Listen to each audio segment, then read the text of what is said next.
Philippe Vandel.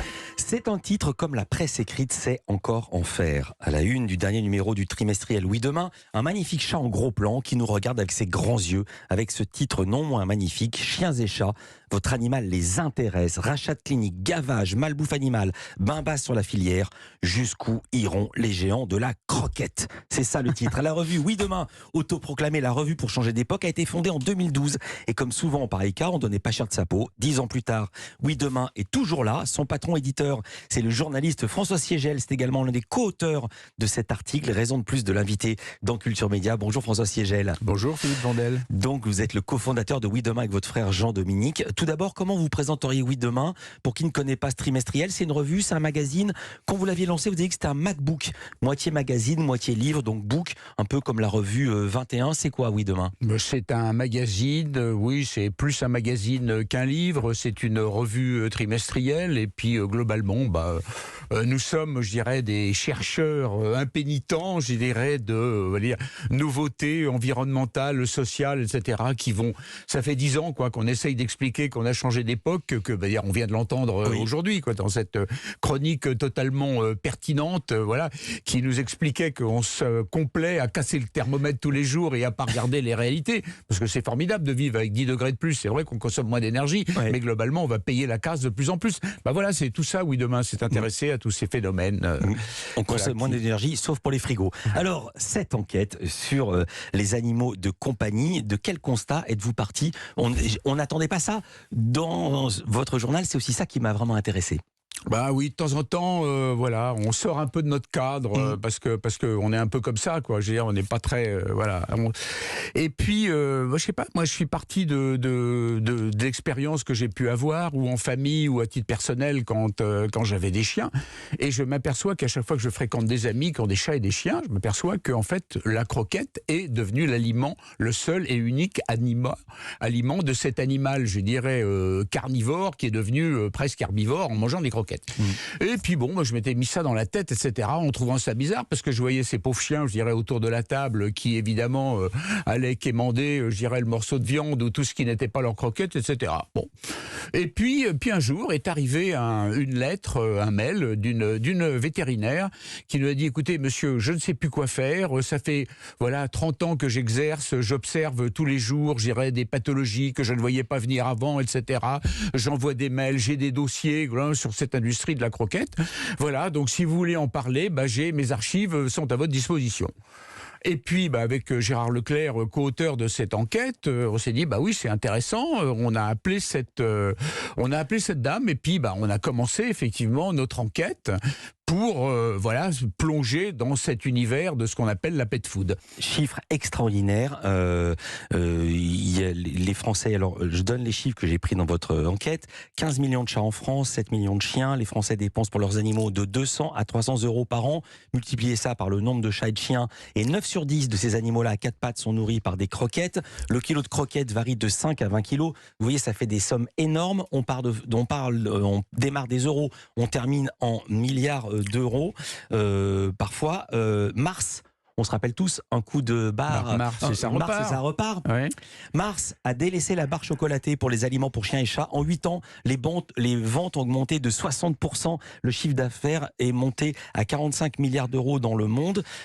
Jusque-là, c'est une bonne nouvelle. Sauf que arrive l'obésité des chats et des chiens et des maladies qu'on ne connaissait pas. Oui, c'est tout à fait. Cette histoire est tout à fait passionnante, quoi. En quelques décennies, ils sont arrivés de 0% de l'alimentation, parce que je dirais, dans les familles, on donnait des restes aux chiens, on allait chercher. On demandait du mou au boucher. On demandait du mou au boucher, on mélangeait ça avec un petit peu de riz, et puis ça se passait très bien. Et d'un seul coup, il y a 90% aujourd'hui de cette alimentation qui est passée par les animaleries, les supermarchés. C'est pas grave. Je vous interromps parce que l'argument des professionnels, c'est celui-ci, les chats et les chiens vont de mieux en mieux, la preuve, ils vivent de plus en plus vieux. Donc c'est un argument qui est totalement recevable. Mais votre vétérinaire a découvert des pathologies qui n'existaient pas auparavant. Oui, voilà, donc cet argument, il est recevable sur le monde. C'est vrai qu'aujourd'hui, je dirais, il y a des équipements dans les cliniques de vétérinaires qui n'existaient pas avant, pour un oui, pour un non. Non mais racontez les pathologies, parce que moi c'est ça qui m'assied. Alors je vais vous le dire. Elle s'appelle Ariane, le docteur Ariane, elle n'arrête pas de voir, vous donnez pas 1000 exemples, parce que les pages manquent. Un chat qui peut plus uriner, un labrador qui se gratte jusqu'au sang, ou le chien Toby avec des articulations fichues, et elle se rend compte que tous mangent des croquettes, et elle se rend compte qu'elle ne voyait pas ça au début de sa carrière. Oui. Et alors, elle dit, je vais voir s'il y a des études. Il se trouve qu'il n'y a pas d'études qui sont faites dans les écoles vétérinaires. Et pourquoi il n'y a pas d'études faites dans les écoles vétérinaires ?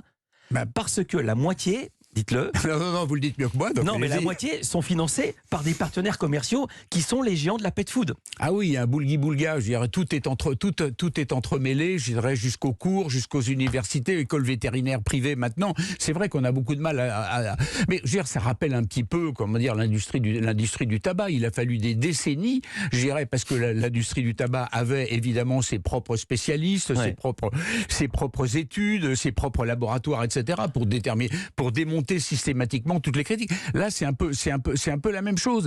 Mais ce qui est intéressant, c'est, je pense qu'il y a des arguments. On peut pas dire, il n'y a pas d'études. Il y en a quand même certaines qui sont assez troublantes, mais il n'y a pas d'études. Il y a une étude qui a été faite à Londres, qui a été reprise par la BBC, et l'association des vétérinaires a attaqué l'étude. Ouais, absolument. Non, pardon, les associations de la pet food a attaqué l'étude des vétérinaires. Pardonnez-moi. Oui, lesquels ont répondu que les techniques qui avaient été employées étaient les mêmes que quand il y avait des débordements sur l'alimentation humaine. Non, il y a des études, globalement, qui sont peut-être un peu anciennes, ou quoique 2018, c'est pas aussi ancien que ça.